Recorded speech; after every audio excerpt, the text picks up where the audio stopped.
Workers are being punished for inflation. The real culprit is corporate greed by Robert Reich. What's worse than a video by the moron Robert Reich? A video from another moron reading Robert Reich.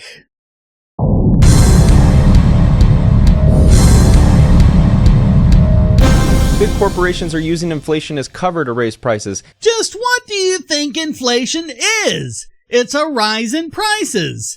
Specifically, it's a rise in prices or nominal value without a corresponding rise in real value. And the cause of it is an expansion of the money supply.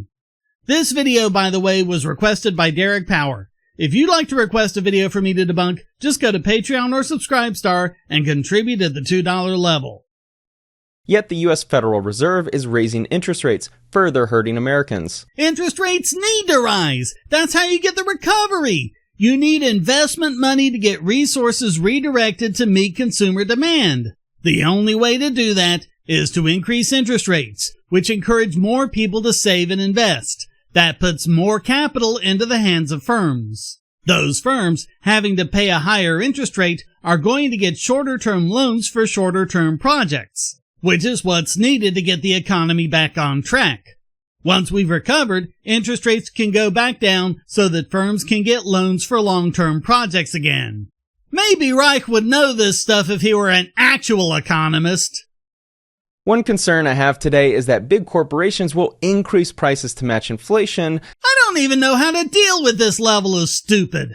I'm trying to think of an analogy here, but I can't really think of anything else in the world that's as stupid as what he's saying. They'll increase prices to match inflation? How do I analogize that? What, tires will become more round to match the fact that tires are round? Water will become wet to match the wetness of water? There will be more rain to match the increasing rainfall? I have no idea! That's how dumb this is! But actually increase the prices more than inflation dictates. Inflation is more money chasing fewer goods and services. That's why the prices go up. Big oil has hit a gusher. And gas prices have gone down as a result.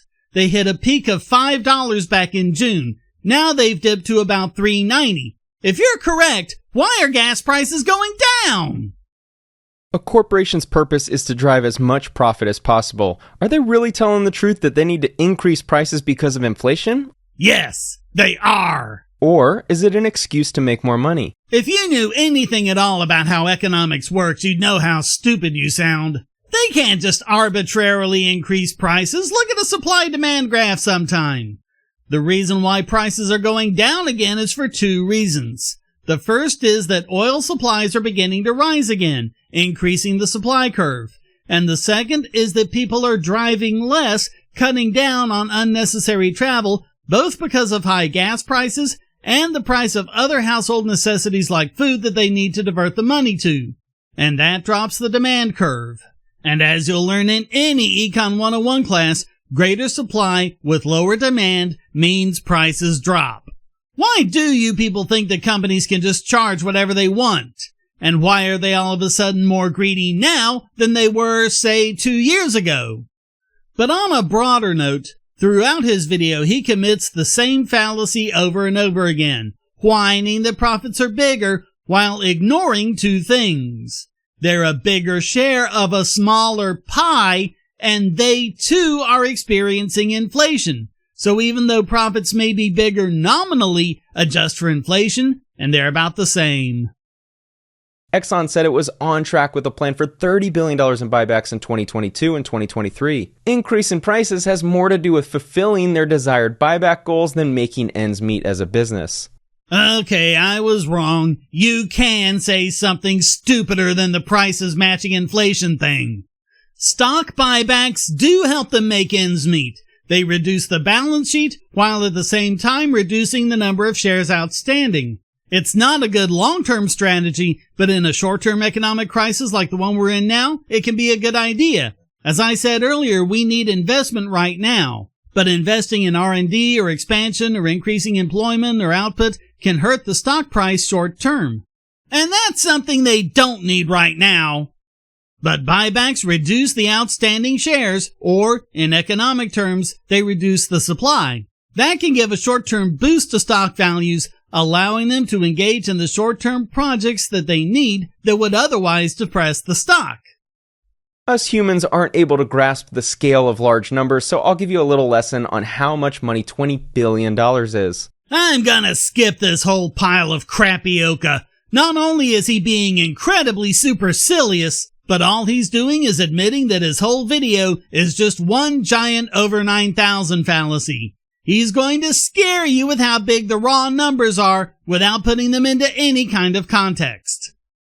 President Biden chastised some of the largest oil companies for profiteering off surging energy prices because he's as ignorant of economics as you are, and worsening that pain for consumers as he increased the pressure on them to boost refining capacity. He's the reason refining capacity was low to begin with. He shut down Keystone XL, froze new oil and gas leases, piled on taxes, increased onerous regulations, and limited the access to oil that refineries can get both onshore and offshore. A lot of refineries have shut down entirely, including ones owned by LyondellBasell, one of the oldest refineries in Houston and the third largest independent chemical manufacturer. Before Biden took office, the industry was working hard to buy and build new refineries to keep up with demand. But Biden's misguided policies have put the screws on refineries, thinking that's somehow gonna result in clean energy. Do people not remember when he was campaigning, and even after he took office, he was talking about shutting down oil and gas production in 10 years? Come on! Biden's 9-point plan is even still up on his website! Things like the pandemic and the Russo-Ukrainian war are shocks that the economy can adjust for. But when you have a president who's been actively working against them from day one, completely different matter. You're going to hopefully realize how silly it is that they raise prices because of a relatively little bump in inflation. Little bump in inflation? It's the biggest it's been in 40 years! What I believe we will continue seeing is corporations raising prices to increase profit at a rate greater than inflation. And just how do you expect to be able to measure that? Except it doesn't account for the real cost of living expenses, which have been exacerbated by big corporation landlords. Oh, for the love of Mike, have you seen the housing industry lately? The greed seen in corporate landlords is what's hurting Americans the most. So why are more Americans hurt in areas with rent controls? You don't want to answer that, do ya? Here's a bigger question. Why do you people never complain about the greed of politicians? They're the greediest people in the country. They take over half the national income in taxes, force regulations that cost more to comply with than firms make in profits, and take even more of our wealth through inflation. Even a lowball estimate shows the government is taking over 90% of our wealth overall. Without government, someone making just $10,000 a year would have the purchasing power of someone currently taking home $100,000. How can you possibly defend that? It's time we look at a big company in the auto sector. No, it's not. In fact, it's time people stopped listening to you entirely. If it's the greed of car companies, how come the price of used cars has been going up too? I'm not an anti-corporation kind of guy, but I am against certain greedy corporations deliberately gaslighting the American people by blaming price increases on inflation and then making record profits off those increases. The only gaslighting around here is from you. All you're doing is distracting from the hideous damage to our pocketbooks the psychopaths in government have been doing to us through inflation, which economists consider to be a tax, and not only that, a very regressive tax that hits the poor and working class the hardest. While you smugly engage in one statistical fallacy after another, those of us who obviously aren't as well off as you can see quite clearly what's going on, because we feel it in our wallets every single day.